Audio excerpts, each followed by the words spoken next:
of choroidal cyst in the brain. So this is one of the marker for the, this is also, இது வந்து நமக்கு வந்து தலையில் ஒரு சின்ன நீர்க்கட்டி மாதிரி தெரியும், அதாவது வென்ட்ரிக்கிளில் மட்டும் இருக்கும். இது வந்து போக போக இது கரைஞ்சிரும். இந்த நீர்க்கட்டி மாதிரி கொராய்டல் சிஸ்ட் அப்படின்னு சொல்லுவாங்க. இது போக போக கரைஞ்சிரும், அப்படியே இருக்கும் அப்படின்னு கிடையாது.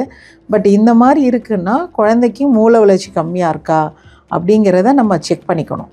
ஸோ மற்ற மார்க்கர்ஸ் ஏதாவது இருக்கா, இந்த மாதிரி எக்கோஜெனிக் பவல் அப்படின்னு சொல்லுவாங்க, குடல் வந்து ரொம்ப வெள்ளையாக தெரியும், இல்லை டவுன் சிண்ட்ரோம்க்கு அறிகுறி வேறு ஏதாவது ஹார்ட் ப்ராப்ளம் இருக்கா, இல்லை கிளப் ஃபுட் இருக்கா, கிளப் ஃபுட்னால் கால் வளைஞ்சிருக்கிறது, இந்த மாதிரி அறிகுறி ஏதாவது இருக்கா அப்படின்னு பார்க்கணும்.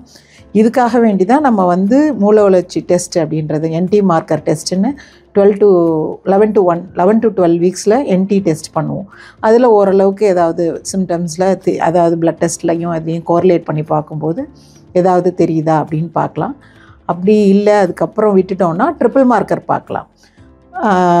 இந்த 12 வீக்ஸ்லேருந்து ஒரு 14 வீக்ஸ் 16 வீக்ஸ் வரைக்குமே நம்ம வந்து ட்ரிபிள் மார்க்கர் பார்க்கலாம்.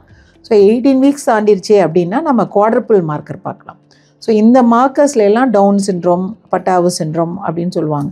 அதாவது நிறைய குழந்தைங்களுக்கு 2-3 ப்ராப்ளம் இருக்கும், அந்த மாதிரி இருக்கா அப்படிங்கிறத கண்டுபிடிக்கலாம்.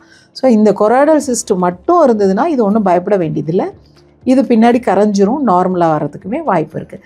இதை மட்டும் இருந்ததுன்னா அதை வச்சு பயப்பட வேண்டியதில்லை, அதை நினச்சி பயப்பட வேண்டியதில்லை.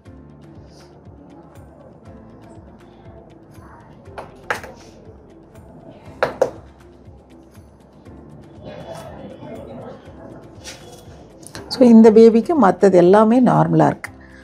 ஹார்ட்டு, லெக்கு, பவல், குடல், முதுகெலும்பு எல்லாமே நார்மலாக இருக்குது.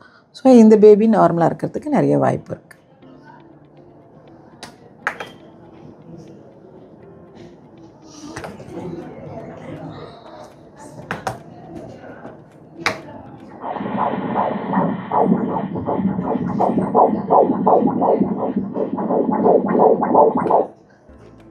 இருந்தாலுமே இந்த பேபியை வந்து நம்ம ஃபாலோ பண்ணி பார்க்க வேண்டியது இருக்கும். ஸோ இது கரையுதா என்ன அப்படின்னு சீரியலாக நம்ம ஸ்கேன் பண்ணி பார்க்க வேண்டும்.